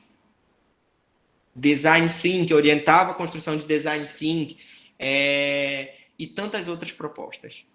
E aí sobrecai de novo as metodologias ativas, que as metodologias ativas nasceu em que contexto? Nas pedagogices da vida, né? E aí surgem as novas possibilidades de aprendizagem. Então, isso é inovar e criar. E aí, por um outro lado, que não pode ser dissociado, tá? É um processo indissociável. Essa palavra eu adoro. Foi uma palavra que eu aprendi no meu primeiro estágio de educação infantil, no qual a professora Samai, que foi a professora, na época era para ser a professora Naide, e ela nos deixou muito triste porque ela precisou se afastar, né, por questões de saúde, mas depois ela matou essa saudade. E aí a professora Samai, ela falou sobre a dissociação de ensino e aprendizagem, que isso era muito comum nas escolas. Ensinar e aprender é um processo indissociável, né? Então, a gente não pode dissociar esses dois elementos, esses dois vieses, a inovação e a criatividade, e o marketing e a publicidade. E aí, dentro desse âmbito do marketing e da publicidade, você vai ter que entender para você começar a empreender, porque as pessoas hoje elas passam a maior parte do tempo na frente de uma tela. Poucos ouvem rádio e poucos assistem TV. A maior parte está em rede social. Então, você começa a partir disso criar vínculos, você começa a criar networks profissionais que vão possibilitar engajamento. Vocês vão ter que ter redes sociais e a rede social vai ser um forte aliado de vocês, né? Se não sabe mexer, vamos reservar um tempinho para mexer na rede social, mexer com o objetivo de publicidade, né? Com o objetivo de engajar o teu trabalho, de divulgar o teu serviço. E aí você precisa construir dentro desse contexto uma comunicação direcionada. Que tipo de público você está falando? Para quem você está falando? Né? Hoje, nós temos um contexto social imediatista. Né? Esse processo que a gente diz esse filtro, né, que a gente passa, que as pessoas da década de 1980, 70, 80, muito se utilizavam, que eram mais analíticas, esse perfil, hoje em dia isso não acontece. As pessoas elas são imediatistas. Então, essa comunicação direcionada, ela vai desde as cores que você está utilizando até o texto que você está disponibilizando para esse público. Então, suponhamos que tu vá divulgar uma aula de reforço escolar. Você está disponível para esse tipo de serviço. O que você precisa fazer antes disso? Pensar no texto que você vai colocar e dá uma pesquisada aí no Google da vida e pesquisa qual o significado e a influência que essas cores têm no teu processo de engajamento. Você pode atrair, quanto você pode expurgar essas pessoas da tua rede social ou do teu trabalho, do teu grande projeto. Então, daí tu precisa ter essa comunicação direcionada muito assertiva. As pessoas hoje são imediatistas. Elas olham primeiro a cor e depois leem. Elas olham a cor, veem a foto, depois leem o que está informado no teu post, né? Tanto é que tem até um meme rolando que fala sobre veja a galinha, olhe para o lado, depois leia isso. Você faz exatamente o processo e isso é um treino cognitivo que vai induzir para a obtenção de um resultado. Então, você pode fazer isso por meio de cores. Eu não sei se vocês conseguiram perceber, mas eu estou influenciando vocês por meio dessas cores. Não sei se todo mundo já está com sono aí, mas eu creio que a maior parte de vocês estão vidradas no celular por conta dessas cores. E, sobretudo, faça projetos. Projete. Gente, projeto não é só uma coisa que você aprende na faculdade. Isso é um processo fundamental do ser humano. Certo? Isso é uma habilidade e não uma capacidade. A diferença entre habilidade e capacidade é que capacidade você aprende, habilidade você já tem pré-requisitos para desenvolver. E aí, trazendo de novo para uma exemplificação no contexto clínico, quando a gente vai avaliar o desempenho cognitivo de uma criança, a gente considera a flexibilidade cognitiva, capacidade de organizar, planejar e executar. Isso é projeto. Quando não ocorre a resposta nesses 3 níveis, de interação nesses 3 níveis, a gente detecta um problema. No nosso caso, um problema de não aprendizagem. Essa criança tem uma grande interferência na flexibilidade cognitiva dela. E aí eu pergunto a vocês, se você não consegue organizar, planejar e executar, eu acho que você precisa começar a se estimular, né, a procurar ajuda para começar a fazer isso. Porque isso é projeto, gente. Isso é projeto. Começo, início, meio e fim. Começou uma proposta, deixa o medo de lado. Vai para frente. Quer vender materiais pedagógicos? Divulga. Não sabe falar, tem medo de falar? Erra no início, não tem problema. Mas mete a cara. Porque ninguém vai fazer isso por você. Então, pense bem nesses 2 elementos. Inove, crie, publique e faça o seu marketing. Tá? Como é bem comum nas redes sociais, faça o seu corre. Tá? E aí a gente entra numa questão. Eu trouxe 2 dicas bem legais, são práticas que eu tenho e que eu faço constantemente. Inclusive, eu não sei se a Bruna ainda está por aí, mas a gente fez muita matriz SWOT, a gente fez muito 5W2H para chegar no resultado do que tem hoje a Sinapses. Inclusive, o nosso plano de desenvolvimento institucional, que é uma habilidade, é uma capacidade desenvolvida no curso de pedagogia, né? Construir os projetos pedagógicos e uma série de outras coisas, a gente trouxe para o ambiente empresarial. Então, eu trouxe esses dois exemplos, que no caso é a utilização da matriz SWOT, que ela vai falar sobre forças, fraquezas, oportunidades e ameaças. Ela é muito indicada para a utilização, para você conhecer as necessidades do seu público, ou para a verificação de que seu trabalho, de que seu produto, ele realmente vai surtir efeito legal. E o segundo é a utilização do método 5W2H, que ele, no caso, é um mini projeto do que você tem que fazer. E tem que seguir o passo a passo. Vou dar um exemplo para vocês da SWOT, que no caso ela vai trabalhar questões de fatores positivos e negativos, considerando todos os aspectos, de novo, autoavaliação, fatores internos e fatores externos ao teu produto. Então, a gente analisa as forças e as fraquezas, as oportunidades e as ameaças. E o 5W2H é responder as perguntinhas. O que, por que, quem, quanto, como, quando, onde. É só isso que você precisa para começar a empreender. E coragem. Meter a cara é fundamental. Aí eu trouxe para vocês um exemplo de como que eu construo essa tabela do 5W2H, e que é da SWOT, que é uma coisa que vocês podem utilizar. Simulemos um caso, né, nos aspectos internos. Tem pessoas interessadas na compra dos materiais, no caso dos materiais pedagógicos. Porém, eu sou muito inseguro na hora da venda. Eu não sei se eu vou gaguejar, se eu vou tremer na base, se eu vou me frustrar com o que a pessoa vai dizer para mim, mas eu vou tentar. E aí eu vou para o ambiente externo. Bom, não há lojas de recursos pedagógicos com custo-benefício, né? Bom, excluam daí, tá? Foi só um erro de digitação mesmo. Mas com custo-benefício, você vai comprar um recurso pedagógico numa loja, ele é quase que o valor de um talão de energia, né? De um quilo de arroz na situação atual. 10 quilos de arroz em média, né? Mas assim, não há. Será que todo mundo tem condições para comprar esse recurso pedagógico? Por que eu não posso ver esse modelo, adaptá-lo, reinventar e vender? Ele vai ter o mesmo benefício. Vai ser feito de um material diferente.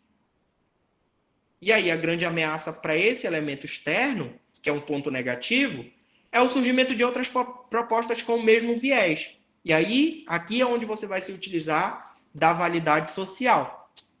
Podem existir 30 clínicas, mas desenvolvendo o mesmo trabalho que a gente está fazendo, até o momento a gente ainda não encontrou. Quando eu digo até o momento é porque realmente a gente fez essa pesquisa mercadológica e a gente sabe precisamente que não há. Existem vários serviços do mesmo jeito, mas com a mesma proposta, não. Certo? Um exemplo de quadro do 5W2H, que eu falei para vocês. Né? O que você vai vender? Aí você tem alguns pontos. A contramedida, quem vai ser o responsável, o prazo, local, justificativo, procedimento e o custo. O que você quer? Vender recursos pedagógicos. Quem que vai vender isso? Bom, eu vou montar aqui minha network. Vai ser minha mãe, meu pai, meus irmãos. Eu vou fabricar. Vou começar a colocar a turma de casa para me ajudar. Nem que seja para divulgar no Instagram, no Facebook, no WhatsApp, enfim. Tá? Então, vou nomear aqui os engajados nesse processo. Quando? No período de 10 a 16 de março, das 8 ao meio-dia, eu vou estar trabalhando só nisso. O que eu vou fazer? Aonde, na verdade? Eu vou estar vendendo isso? Nas clínicas multiprofissionais. Acabei de montar para vocês, que ainda não tiveram ideias para empreender, uma coisa, estou contando uma fofoca para vocês. Tem muita clínica aí que não tem acesso a recursos e que está precisando de recursos pedagógicos. Então, comecem a investigar e comecem a fabricar esses materiais que vão dar certo, tá? E a justificativa, angariar recursos para a montagem da loja virtual, da sua loja virtual. Não é para você comprar um celular novo, tá? Tira essa ideia, deixa ela para depois. Primeiro angaria o recurso para te montar a tua lojinha virtual, para dar validade e publicidade ao teu trabalho. Como? Fazer levantamento das necessidades dessa galera que trabalha na clínica. A terapeuta ocupacional usa o quê? Usa sapatinhos alinhavos para fazer alguma atividade laboral, né? A fonoaudióloga usa o quê? Usa um fantoche ou algum boneco de feltro para trabalhar as habilidades comunicativas da criança. O psicólogo usa o quê? Jogos de interação, jogos que vão despertar questões comportamentais da criança. Eu tenho esse jogo, vou fazer. E aí, quanto que você vai gastar? Eu só coloquei um dos itens. Óbvio que essa lista vai ser maior. Mas você só vai gastar com o urbano para ir lá nessa loja oferecer esse produto ou se dispor a fazê-lo. E aí eu coloquei uma estatística aqui de um horário que o urbano está legal. Né? Que no caso é ir de volta. Então, gente, é prático e fácil. Um exemplo muito importante que eu dou para vocês, e eu sugiro que vocês procurem na internet, além da nossa clínica, obviamente, que vocês vão ver os resultados do nosso trabalho, é a NeuroSaber. Eu não sei se todos conhecem, mas a NeuroSaber, ela surgiu de um pensamento do neuropediatra e da esposa dele, que ela é pedagoga e psicopedagoga, onde eles começaram a desenvolver uma série de estratégias para ajudar na aprendizagem de crianças. Ele tinha todo o domínio neurobiológico, neurofisiológico, de avaliação e uma série de coisas, e ela tinha toda a prática de construir os materiais, de saber onde aplicar, de como aplicar, de conduzir esse processo, de orientar as famílias. Eles fazem tanto sucesso que eles criaram um best-seller de alfabetização que é fantástico, que inclusive a gente tem em Santarém. O livrinho deles que veio parar aqui, que vai trabalhar, por exemplo, questões de estimulação cognitiva, estimulação de consciência fonológica no processo de alfabetização das crianças. E não tem nada de outro mundo. É algo simples, prático e fácil, que a gente já conhece. A diferença é que eles deram uma inovada. Fizeram um negócio muito legal, muito bacana e acessível. Certo? E aí, a gente parte para os nichos onde você pode empreender na pedagogia. Plataformas inovadoras e games. Cara, desenvolve um joguinho legal, bacana, que você possa interagir. Trabalha com o movimento maker. Professora Narel fala isso toda vez na aula. Professora Maria Alina, nos últimos encontros de pedagogos, sempre bateu nessa tecla. Professora Isabel falou lá na disciplina dela de metodologias ativas. Então, vamos fazer isso acontecer? educação à distância, não consegue estar não consegue estar em loco, faz uma estratégia, cria uma sala virtual, cria um grupo no Facebook para montar materiais, cria um drive para compartilhar vídeos de ajuda de como os pais podem, vende isso, que dá certo. Edita teus vídeos, existem 1000 ferramentas, até o próprio TikTok tá aí, o Instagram, um monte de coisa para você criar vídeos. Inclusão de pessoas com deficiência, e gente, esse é um ponto muito forte em Santarém, e que a gente não consegue encontrar cuidadores. Então, a gente precisa, por exemplo, a gente tem uma abordagem dentro nessa relação de clínica, de acompanhamento, a gente tem algumas necessidades, por exemplo, de canalizar ou de estender essas atividades que são feitas na clínica, porque conhecimento não é só nosso, tem que ser compartilhado, em casa. E a gente não tem cuidadores, não tem pessoas capacitadas para fazer esse tipo de trabalho.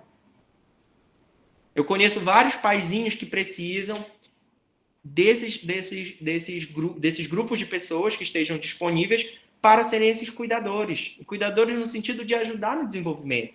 E quanto mais especificações profissionais esse sujeito tem, mais resultados positivos ele agrega ao desenvolvimento. A gente também tem a questão das arquiteturas pedagógicas. Trabalhar com arquitetura pedagógica, pensar em ambientes, pensar em estruturas, em cores, em formas, em objetos. São coisas que dão muito certo e que existem uma gama de possibilidades para trabalhar com isso. E, além de tudo, competências socioemocionais.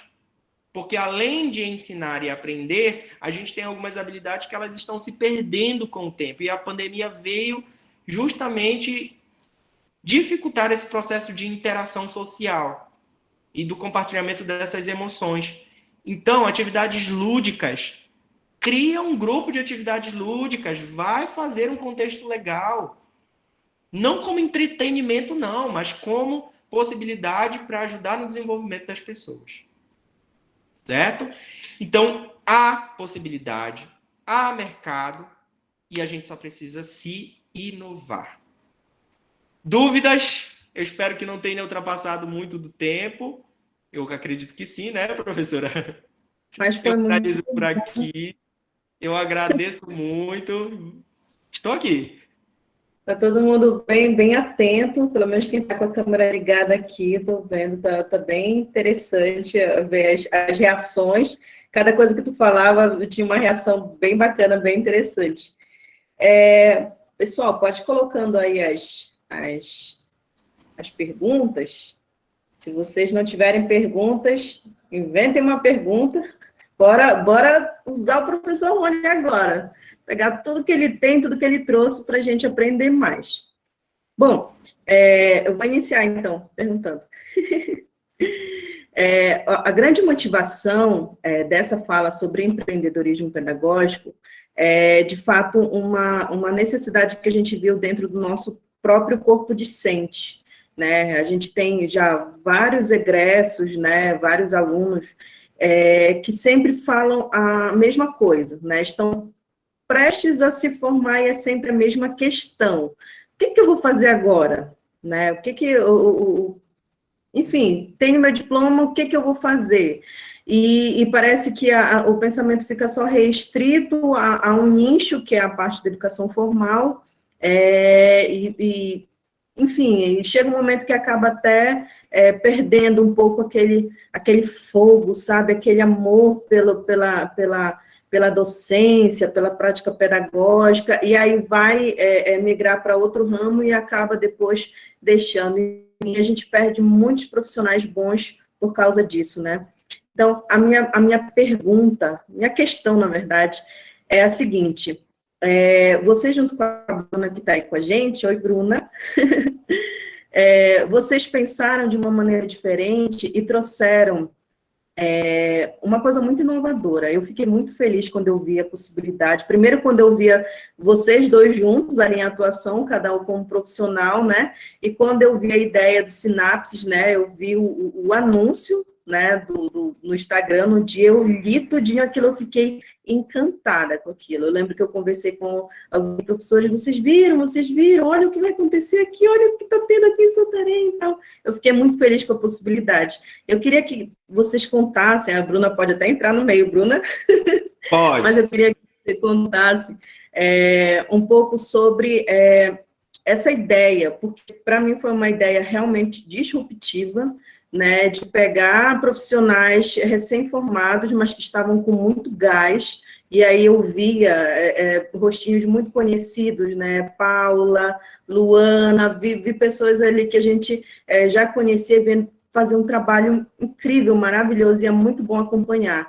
E também falar um pouquinho do que vocês fazem dentro da Sinapses, né, porque para quem não conhece, acho muito difícil quem está aqui dentro dessa roda pedagógica não conhecer ainda a Sinapses, mas saber do que se trata, o que faz, o que propõe, né, porque é uma maneira até da gente pensar além do que a gente pensa em formação e tudo mais, que a nossa formação inicial, geralmente, a gente pensa escola, né, mas vocês pensarem em algo bem diferente, isso vale muito a pena a gente ressoar isso aqui.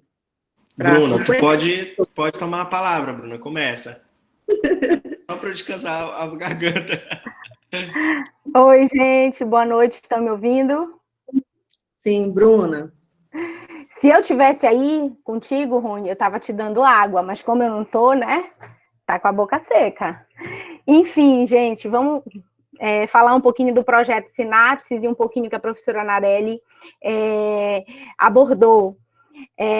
Esse projeto Sinapses, ele veio para aliar, o nosso projeto, o meu e do Rony, ele veio muito para casar o aspecto pedagógico com o aspecto terapêutico. A gente esse projeto ele já existia na nossa cabeça antes da pandemia, mas como o Rony falou ainda há pouco, no meio da pandemia, a gente viu que a gente tinha muitos caminhos.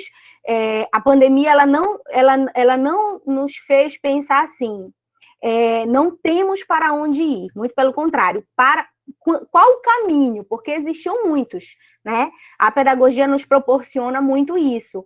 E a psicopedagogia, que foi uma área da especialização que nós fizemos, abriu esse leque ainda mais de oportunidades. E a ideia de aliar essas áreas, né, pedagogia, as áreas clínicas, foi justamente quando nós começamos a perceber que a gente estava recebendo muitas crianças na clínica que não tinham transtornos, distúrbios, eram simplesmente dificuldades de aprendizagem, por conta desse contexto. Muito também pelo fato de que essas crianças são nativos digitais e os seus pais são imigrantes digitais, né?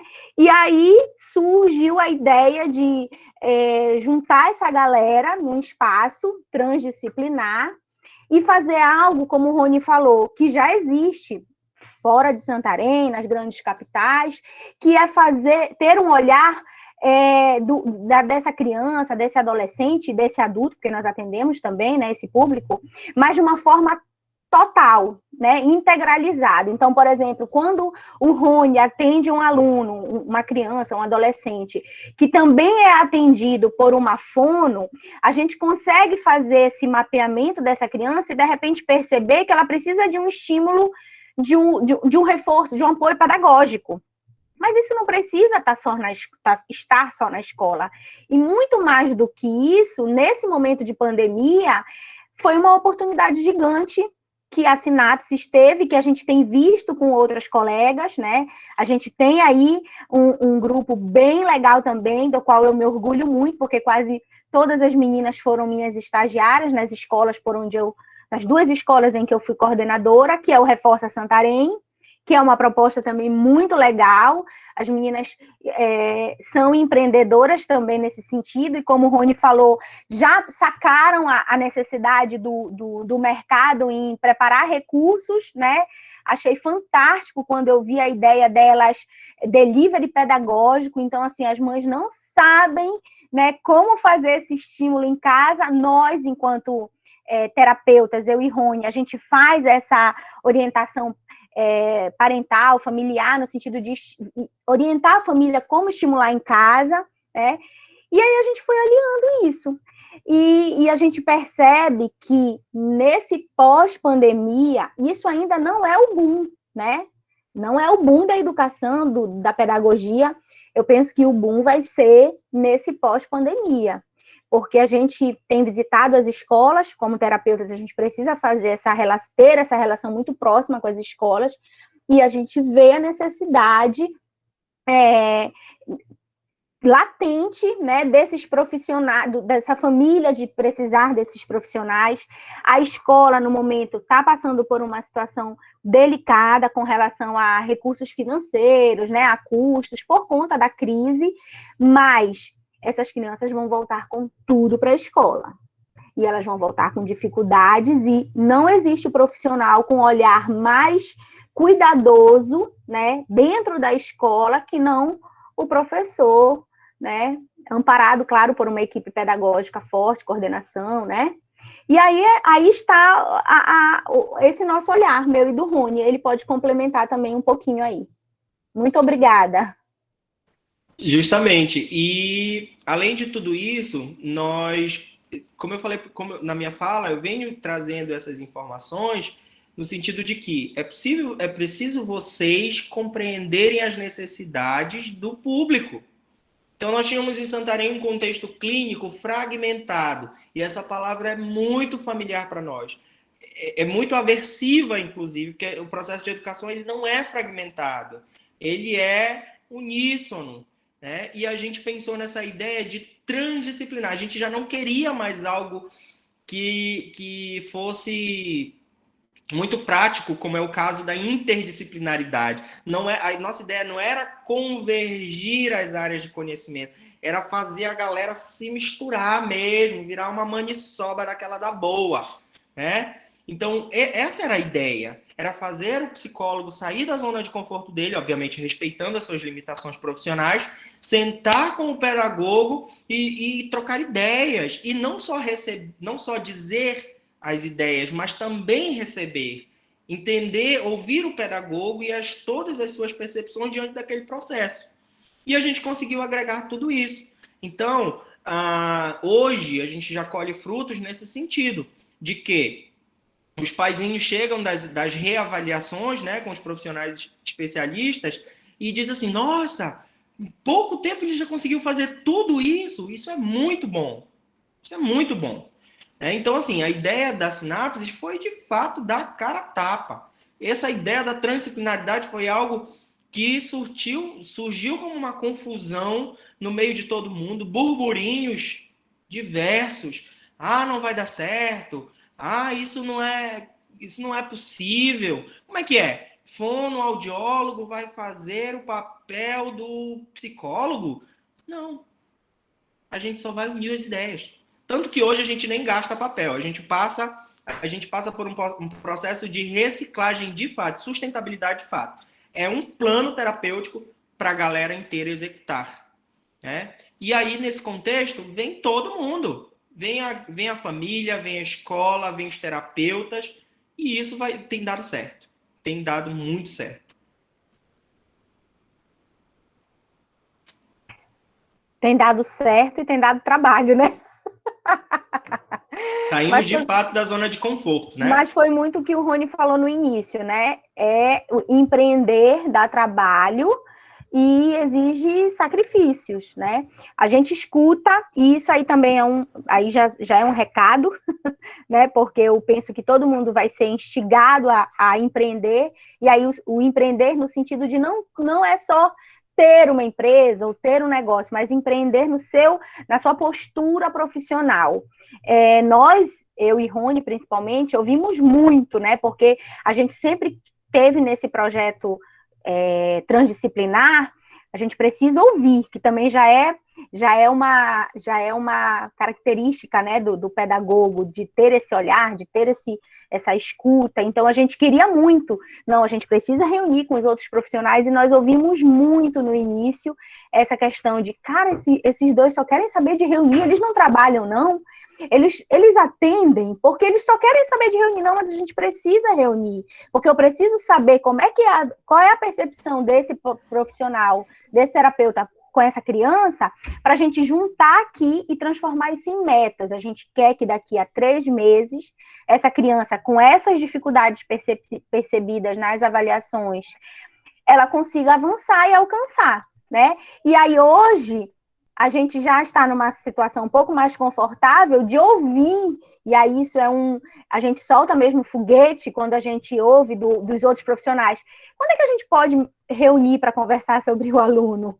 Aí a gente realmente vai para a galera, né, Rony? Poxa, que bacana. Quem tiver pergunta, por favor, coloque aí, tá? Troquei aqui que minha conexão está caindo. Mas uma coisa que me chamou muita atenção na questão do empreender, que você chamou a atenção, é olhar para as necessidades que tem latentes, e às vezes a gente não percebe algumas coisas, né? Por exemplo, quando eu virei mãe, quando eu me tornei mãe, muitas necessidades minhas não estavam sendo atendidas a nível profissional. E eu conversava com as minhas amigas, né, da nossa rede de apoio materna, eu conversava, poxa, eu queria tanto, sei lá, perder os quilos da gravidez, que eu ganhei tudo de novo com a pandemia, mas perder os quilos da gravidez, mas eu não tenho com quem deixar minha filha, porque ela depende 100% de mim, então eu queria fazer alguma coisa junto com ela. Então, por exemplo, uma mãe, que também era recém-mãe, né, deu a ideia, bora fazer ginástica juntas com a criança. E aí ela pensou numa sequência de ginástica, né, que a gente pudesse fazer, carregando os quilos da nossa criança, né, ou era com sling, ou era com mochila ergonômica, enfim, da maneira que fosse, e foi muito interessante. A gente passou ali um tempinho, não durou um mês, porque a mãe é sempre atribulada, né? Mas foi muito bacana, sabe? Foi gostoso, foi um momento bem interessante. E eu falei para ela na ocasião, se isso tivesse, sei lá, numa academia, se isso tivesse num programa, sei lá, para fazer em casa, eu pagava. Eu pagava porque é bom, é gostoso, eu não preciso me sair do conforto da minha filha, estar com ela e eu consigo fazer, sabe?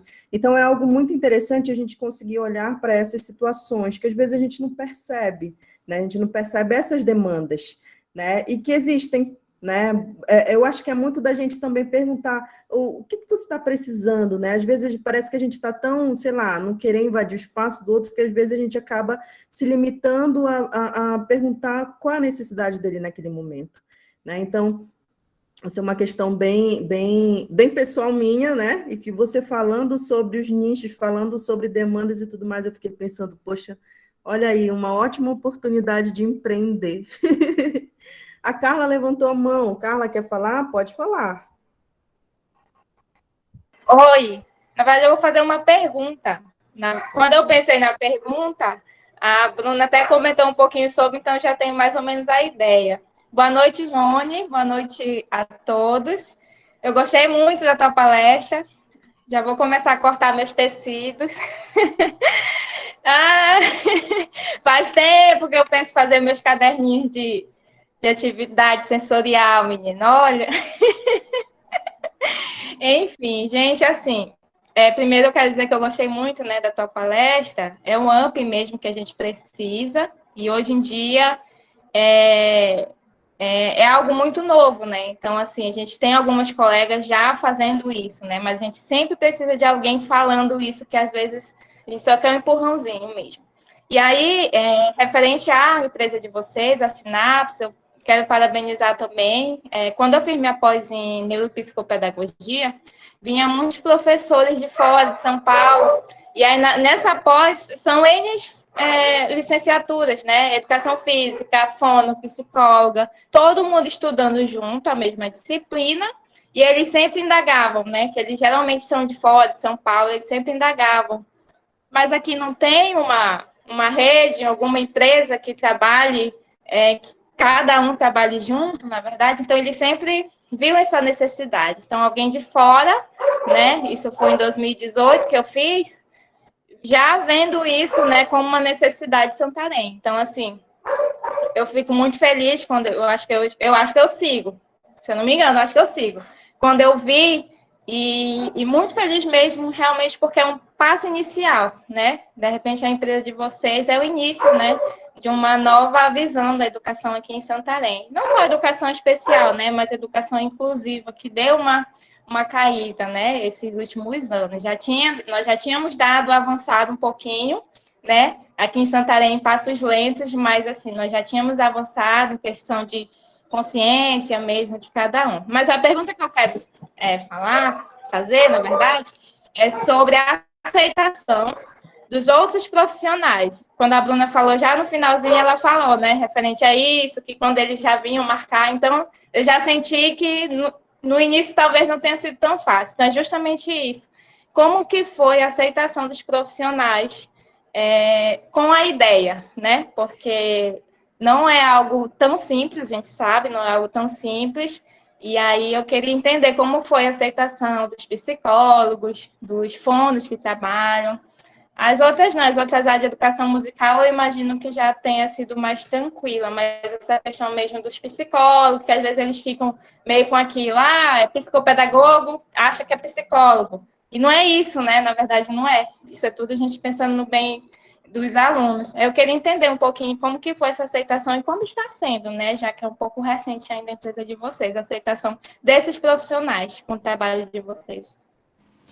Primeiro que a gente teve um grande trabalho para fazer a psicopedagogia ser entendida em Santarém, né? Ser compreendida na sua totalidade. O que é o psicopedagogo e do que se ocupa o psicopedagogo. A gente conseguiu fazer com que as pessoas entendessem isso, depois nós fomos à prática. Mostrar de que são profissionais insubstituíveis. Eu não vou fazer o papel do psicólogo de forma alguma, assim como o psicólogo não vai fazer o papel do psicopedagogo. E o pedagogo não vai fazer o papel do psicopedagogo e vice-versa. Cada um tem o seu papel fundamental. Então, nós começamos a construir essas ideias. Depois disso tudo, a gente mapeou os profissionais, né? Nós fizemos, de novo, fizemos a pesquisa, o levantamento, fomos lá para a matriz SWOT, para descobrir quais eram as oportunidades, quais eram as forças, quais eram as fraquezas, como que as pessoas iam receber tudo isso. Então, nós mapeamos todos esses profissionais e conseguimos selecionar alguns dos quais se familiarizavam com as perspectivas. E a maior parte desses profissionais, eles tiveram contato, como você sugeriu, Carla, de estudar uma especialização e dentro dessa especialização ter contato com outros profissionais e começaram a abrir a mente para isso. É claro que de início nós fomos muito criticados, não só por profissional X ou por profissional A, mas de uma forma total. Por quê? Como é que... Peraí, cara, tu tá fazendo trabalho de... Eu quero entender como é que tu faz essa estimulação sensorial se tu não é terapeuta ocupacional. Calma, mas tudo bem, a gente não está avaliando isso num nível de profundidade no qual é função do papel, é função do terapeuta ocupacional.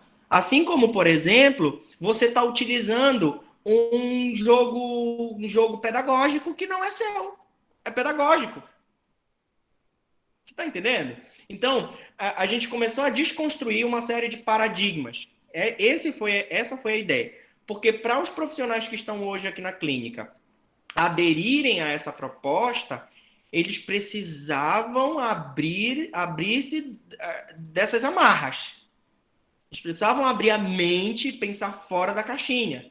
E a gente trazia exemplos de fora. A gente tem referências, por exemplo, em Belém, vários outros espaços que trabalham dessa forma. A gente trazia exemplos palpáveis de resultados significativos. As clínicas em Santarém contribuem significativamente? Sim.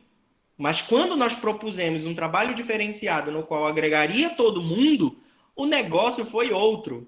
E a gente não tem só validade do que a gente avalia. A gente tem uma percepção, não querendo se engrandecer, mas já se engrandecendo, a gente tem boas requisições, por exemplo, do Albert Einstein. Nós temos crianças que são acompanhadas por neuropediatras, neuropsicólogos e outros profissionais do Albert Einstein, São Paulo, né? E outros também de outros cantos que, por exemplo, grandes clínicas que são assim bem referência mesmo na nossa área, de outros estados e que dão resultados muito positivos. E quando chega um relatório nosso lá, eles já dão resultados muito positivos, até propriamente em Santarém. Dos profissionais que olham e dizem, do pessoal, que bacana, e dão feedback. Então, assim, é uma luta que a gente conseguiu com muito suor mesmo.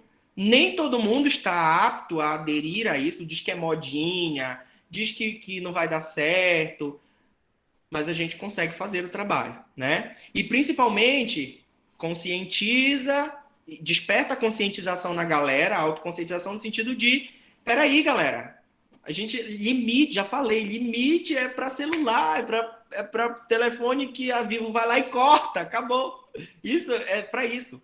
A gente não precisa medir. Eu sei que eu não vou substituir o papel do fonoaudiólogo, mas ela compreende tão bem e a gente troca ideia muito bacana. Eu aprendo com ela, a gente troca ideias assim como ela aprende comigo, e tá tudo bem, a gente usa o mesmo recurso. Isso daqui a gente chama de multidimensionalidade, né? A gente tem um objeto sobre o qual a gente olha e enxerga as várias perspectivas. Eu não preciso usar 2 bolas para ensinar a criança a jogar no chão. Eu preciso pegar uma bola e a fono dá o comando, ensina esse comando, trabalha essa linguagem com ela e eu ajudo ele a fazer isso de uma forma funcional. E aí, quando ela começa a entender, quando esses profissionais começam a atender isso, perfeito. E aí tem uma outra coisa.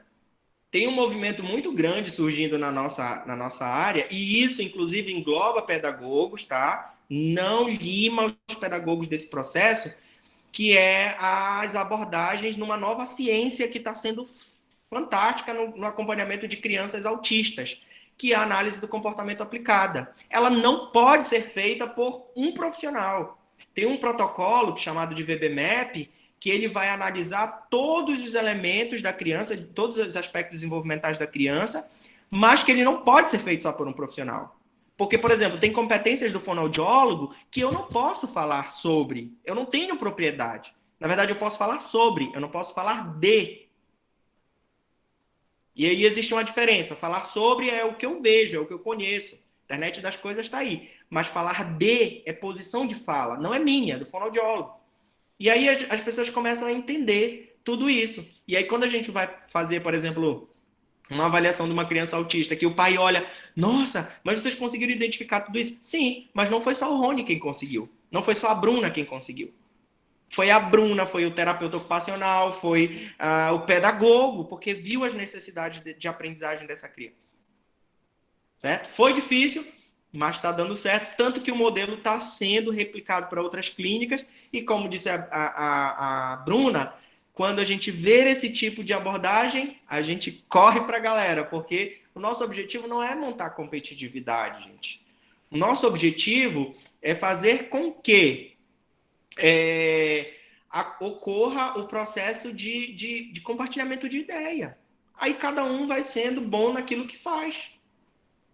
É isso. Mais alguma pergunta? Temos mais uma pergunta aqui da Cláudia Cunha, nossa egressa também do curso de Pedagogia. Ela pergunta: gostaria de saber como é feita essa integração dos pais para esse desenvolvimento do ensino-aprendizagem da criança, pois em tempos de pandemia, os pais são as pessoas que passam mais tempo, ou deveriam passar, com as crianças. É feito algo voltado aos pais dentro desse atendimento para o acompanhamento de suas crianças? Sim. Inclusive, é uma regra básica nossa, que na verdade não fomos nós quem criamos, mas nós nos utilizamos disso, que é a psicoeducação. É o processo de... A gente tem que entender uma coisa. Os pais, eles não são nossos concorrentes. Então, não tem por que eu desenvolver uma habilidade com a criança aqui dentro da clínica e não falar para o pai o que está ocorrendo, o que está acontecendo, não dar esse feedback. Porque a família, ela tem um processo proximal, ela tem uma relação específica com a criança, diferente da que eu faço com ela. Então, o que a gente costuma fazer aqui na Sinapses?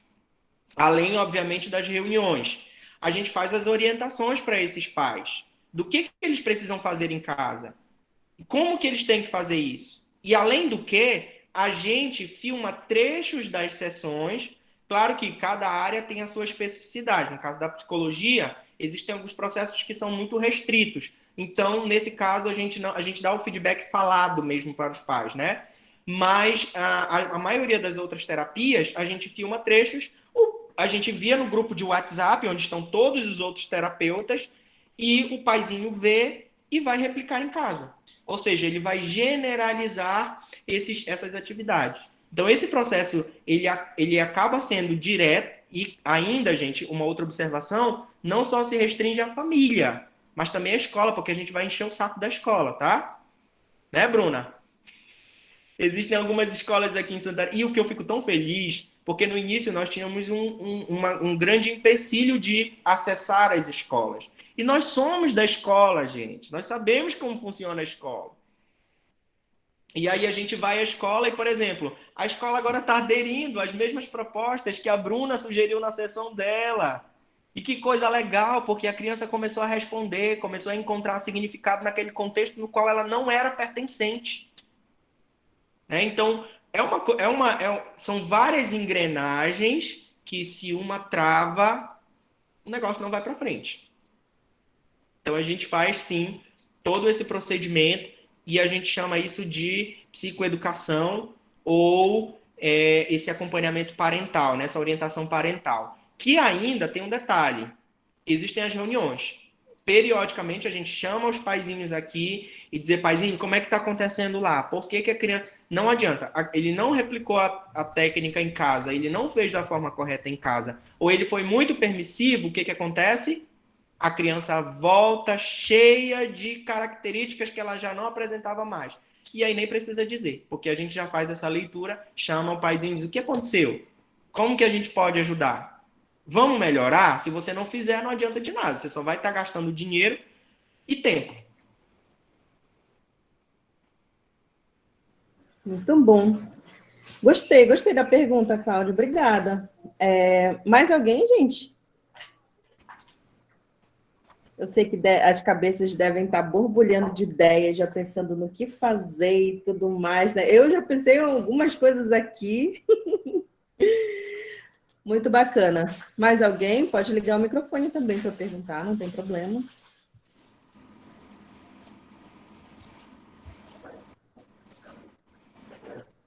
Alguém levantou a mão. Levantou? Não, não. Ah, tá. Eu que olhei para minha barra aqui da tela, da sala. Gente, se ninguém mais tem perguntas, eu só gostaria de dizer para vocês que está gravado, ainda bem, né? E vai estar disponível depois que encerrar todos os eventos do Encontro Regional de Pedagogos, a gente vai disponibilizar no canal do YouTube do curso de Pedagogia, tá bom? Então, tá bem que está gravado todas essas dicas, todos esses insights do Rony. Eu gostei muito. E aí, a gente vai se encaminhando, então, para o final, tá bom? Todo mundo concorda? Rony, 5 minutinhos para encerrar, tá? Dar o teu fechamento, faz uma propaganda Sinapse, mais do que já foi feito. É com você. Então, gente, olha, obrigado pela oportunidade de estar aqui compartilhando, trocando ideias, né? Porque a gente aprende, inclusive, com vocês nessas perguntas, nessas interações. Isso é muito fundamental, né? E a gente aprende isso desde sempre. É um prazer muito grande, professora Narel, professora Naide, eu não sei se tem mais alguma, professora Carla, que quando eu entrei ela já estava saindo, né? Não vou agradecer tanto a Bruna, porque todo dia eu agradeço a parceria e a amizade que a gente tem, né? Mas aos demais colegas, tem muita gente aqui, eu não consigo ver todo mundo, mas obrigado por terem participado desse momento. Eu espero ter contribuído de alguma forma significativa. Se vocês tiverem dúvidas de alguma coisa, pode me procurar, a gente pode conversar. Eu acho que conhecimento ele precisa ser compartilhado. Se você ainda não conhece, ainda não segue a Sinapses, você pode procurar lá no Instagram, @spaco.sinapses, sinapses em inglês mesmo, porque nós queríamos autenticidade. Então, procurem, conheçam o nosso trabalho, nós estamos disponíveis. Vem aqui, faz uma visita para a gente, vamos trocar uma ideia, conheçam o nosso espaço, nós estamos de portas abertas. E no mais, empreendam. Não fiquem mais esperando o tempo passar. Não esperem mais a pandemia terminar. Não esperem concurso público. Claro que vocês precisam fazer, né? Se quiserem, se for objetivo de vida. Mas empreendam. Empreendam. Criem estratégia, gente. É possível. Eu consegui, vocês também podem conseguir. Tá? É isso e obrigado. Boa noite. Palmas, né? Palmas em libras para o Rony. Muito bom, muito bom. Novamente, a gente agradece muito, muito mesmo a disponibilidade, a parceria. A gente sempre que a gente pede alguma coisa do Rony, está sempre disponível, isso é muito bom, porque é uma parceria, é um network, e dá certo. Enfim, a gente está finalizando, a gente está no meio da nossa programação. Se vocês já perceberam, estamos na quarta-feira, está finalizando a quarta-feira, faltam só mais 2 dias, né? Então, está acabando o encontro, gente, está no finalzinho. Mas a gente espera que vocês estejam gostando bastante. Enfim, nesse momento agora eu vou passar a palavra para as nossas cerimonialistas, mas eu só quero lembrá-los que amanhã nós não temos frequência, tá bom? As horas de amanhã, elas são um oferecimento do curso para vocês, tá bom? Então, ninguém precisa correr atrás de frequência, tá bom? A gente vai dar as horas de amanhã para quem está inscrito, beleza? Aí, na sexta-feira, tem que assinar a frequência sim, tá? Para poder receber o certificado. Agora, eu vou passar para as minhas queridas cerimonialistas, Raquel e Rebeca, que estão aí. Com vocês, meninas. Obrigada novamente, Rony. Agradecemos a brilhante partilha do professor especialista Rony Silva e também as contribuições da nossa querida professora Bruna Leão. Agradecemos novamente às intérpretes de Libras, Língua Brasileira de Sinais, Rizomar Moraes e Letícia Lobato, pela contribuição com o nosso encontro. E não esqueçam de registrar esse momento. Nos marquem nas redes sociais usando a hashtag Pedagogia Celzubra 31 anos e hashtag Reencontro de Pedagogos e Pedagogas, tudo junto. Queremos convidá-los também para participarem do nosso grupo no Telegram. Ele será uma rede de apoio para dicas, estudos, para matar a saudade, para oportunidades de trabalho. Fiquem à vontade para participarem. É uma rede de amigos e amigas pedagogas. O link para participar do grupo será disponibilizado no chat. E também será disponibilizado as informações sobre o mini curso que nós informamos logo cedo.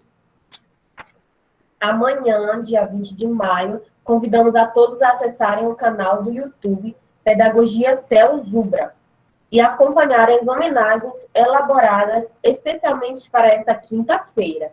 Os vídeos serão disponibilizados a partir das 19 horas. Assistam, deem o joinha e compartilhem. Esperamos a colaboração de todos. E o nosso terceiro dia do nosso 15º Encontro Regional de Pedagogos está chegando ao fim. E no dia 21 de maio, nos encontramos novamente no 5º dia e último dia de encontro com a tão esperada Papogogia. Neste dia, teremos participação especial de professores e ex-professores do curso de Pedagogia do Celzubra. Nos vemos em breve. Boa noite. Boa noite.